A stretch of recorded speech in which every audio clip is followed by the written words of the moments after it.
be scared. It's just short.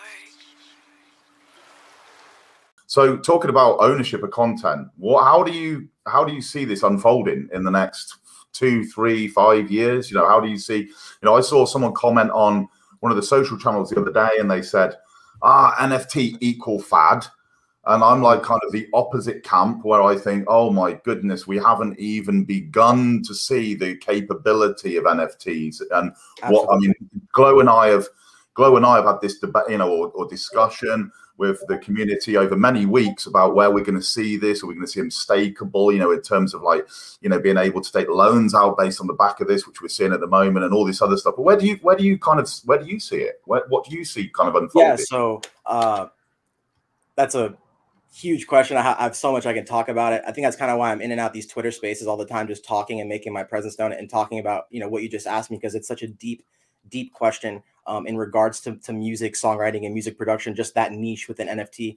I think what NFT is about to allow is for artists and musicians to have super fans, people that really want to buy into that deeper layer of access with the artist, whether that be, one-on-one sessions with them, being able to game with them on the weekends, maybe getting hidden access to hidden channels that have new songs, hidden music videos, maybe tickets to IRL events.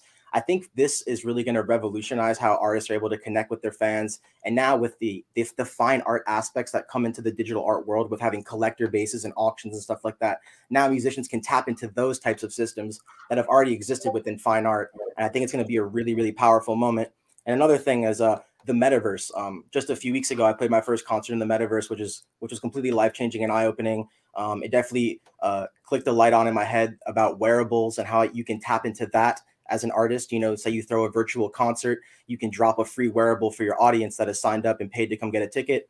Now they have a ticket to see you in the metaverse, and they have their first cool digital wearable that they can equip while they're dancing in the crowd in the metaverse. So there's lots of ways to incorporate digital merchandise now as an artist, because you have to think about, as a musician for me, performing in these bars and clubs, of course I'm getting paid for my time to be there and for the labor that goes into the show, but you make money off merchandise, the CD sales, the t-shirt sales, and things like that. So I think this is going to open up a whole new door with how you merchandise as an artist, and even just do free airdrops for your fans and say, hey, come see me live. I'm going to give you guys a free wearable, sport it, come out, have a good time. It's just going to unlock a whole new set of potential for musicians to tap into this new technology. And it's a really fascinating time to be here, growing with it and finding where I fit in.